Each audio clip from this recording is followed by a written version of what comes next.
Hello everyone, welcome back to my channel. This is the second video of this channel और इसमें हम short note पढ़ेंगे count Camillo de Cavour के बारे में, जो कि क्लास 10th एनसीईआरटी के जो हिस्ट्री का जो चैप्टर है the rise of nationalism in Europe, उसका एक बहुत ही इंपॉर्टेंट क्वेश्चन है। क्वेश्चन 1 का बी पार्ट है।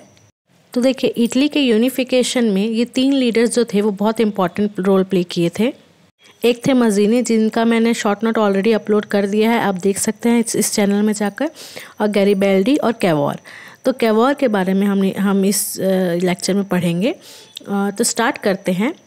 तो जब इटली का यूनिफिकेशन हुआ था ना, तो सबसे पहले जो प्राइम मिनिस्टर बने थे वही थे कैवोर। ठीक है, तो इटली का यूनिफिकेशन कैसे हुआ था इसके बारे में पहले हम लोग डिटेल में जानते हैं।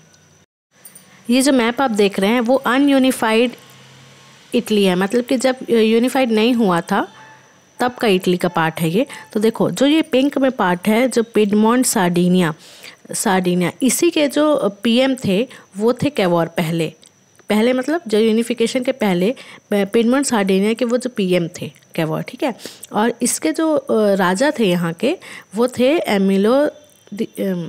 किंग विक्टर एमेनुअल, इनका नाम था, जो यहाँ के राजा थे। यानी कि यहाँ पर एक प्रिंसली यानी कि रॉयल स्टेट का रूल चल रहा था, लेकिन पीएम जो थे वो कैवोर थे। अब इनका मेन मकसद ये था कि पूरा यूनिफाइड हो Italy.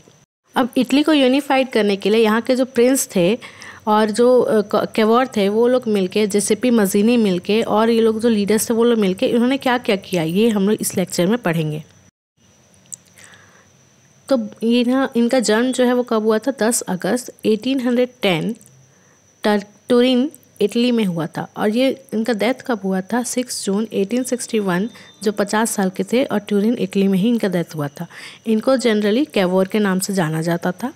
He was an Italian statesman मतलब वो होता है जो पॉलिटिशियन हो और जिसके हाथ में पावर हो, उसको बोलते हैं statesman. And a leading figure in the movement of towards Italy unification. तो इटली यूनिफिकेशन में एक लीडिंग फिगर थे। He was a prime minister of the kingdom. तो जो मैंने बताया, पिडमोंट सार्डिनी के प्राइम मिनिस्टर थे, लेकिन जब इटली का यूनिफिकेशन हो गया उसके बाद ये पूरे इटली के फर्स्ट प्राइम मिनिस्टर बने थे। ठीक है, Cavour took office as a first prime minister of Italy. तो अब क्या होता है, 1830 में Giuseppe put together a programme for a unitary Italian republic. तो जिसेपी मजीनी जो थे वो एफर्ट डालते रहते थे यूनिफिकेशन के लिए। तो 1830 में उन्होंने एक प्रोग्राम किया था जो इटली को रिपब्लिक बनाने के लिए, यूनिफाई करने के लिए था।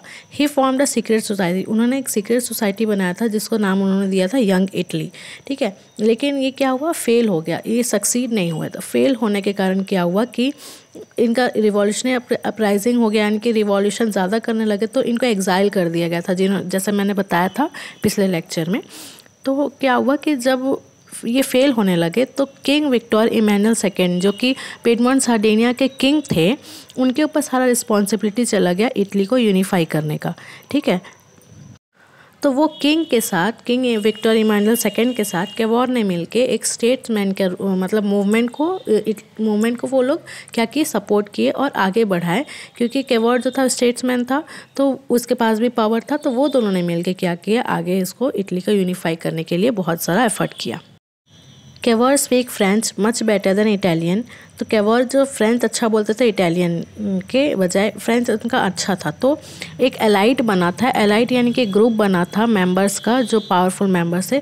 तो वहाँ पर लोग फ्रेंच ज़्यादा बोलते थे। तो कैवोर जो था वो बहुत ज़्यादा हेल्पफुल हुआ, क्योंकि उनको फ्रेंच अच्छे से आता था, तो उनसे अच्छे से कम्युनिकेट कर पाते थे।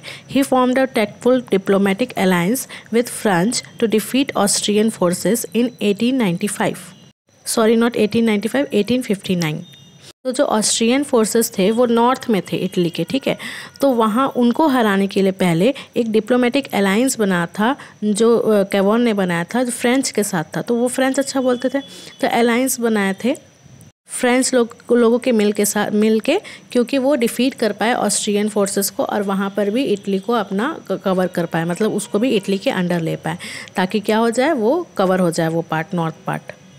तो अब नॉर्थ पार्ट को कवर करने के बाद उन्होंने क्या किया, 1860 में वो साउथ की तरफ बढ़ने लगे, क्योंकि साउथ को भी इटली के अंडर में लाना था।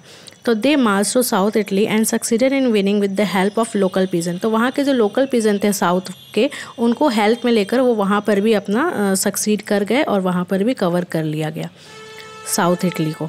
तो क्या हुआ, नॉर्थ से साउथ जब कवर हो गया था मतलब इटली पूरा यूनिफाइड हो गया था। यूनिफाइड होने के बाद 1861 में जो यूनिफाइड इटली था उसके जो राजा जो प्रोक्लेम किए गए वो विक्टर इमैनुअल सेकेंड को किया गया, और जो यूनिफिकेशन के बाद पहले जो प्राइम मिनिस्टर बने वो कैवोर बने।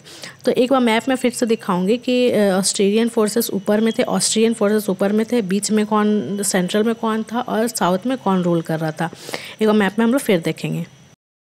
तो देखिए मैप में जो पिंक कलर का है वो पिडमॉन्ट सार्डिनिया है, जहाँ पर पहले पीएम थे कैवोर। वो धीरे धीरे जाके ग्रीन एरिया जो है वो उसमें आए, ठीक है, ग्रीन एरिया इनके नॉर्थ में आए। तो नॉर्थ में जो रूल था वो ऑस्ट्रियन रूलर थे, तो ऑस्ट्रियन रूलर को उन्होंने ऑक्यूपाई किया पहले। उसके बाद फिर सेंट्रल में आए, सेंट्रल में पॉप रूल था। फिर सेंट्रल से वो लोग गए साउथ की तरफ, जो किंगडम ऑफ टू सिसल्स लिखा हुआ है, वो वहाँ पर स्पेन रूल करते थे, स्पेन रूलर था। तो साउथ में स्पेन रूलर था, तो धीरे धीरे वो लोग स्पेन साउथ में आए और साउथ में जो लोकल पीजन थे उनके हेल्प से वो वहाँ पर भी कवर कर लिए। तो इस मैप के ज़रिए आप देख सकते हैं कि पिंक से लेकर ग्रीन, ऑरेंज, फिर ब्लू तक वो लोग ने पूरा कवर किया और ऐसे इटली जो है वो पूरा यूनिफाइड हो गया। आगे देखते हैं।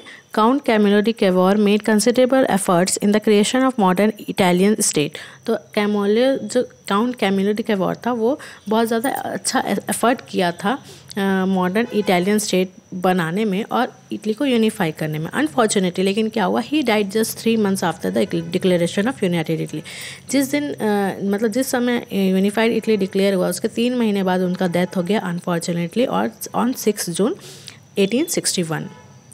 तो ये इस चैप्टर का जो एक्सरसाइज है उसका पहला क्वेश्चन का बी पार्ट था, जो short note of count Camillo de Cavour था। और इसको आप मतलब ये पूरा एकदम अच्छे से मैंने निचोड़ दिया है और इसको आप अपने वर्ड में अच्छे से बड़ा छोटा करके लिख सकते हैं, ठीक है।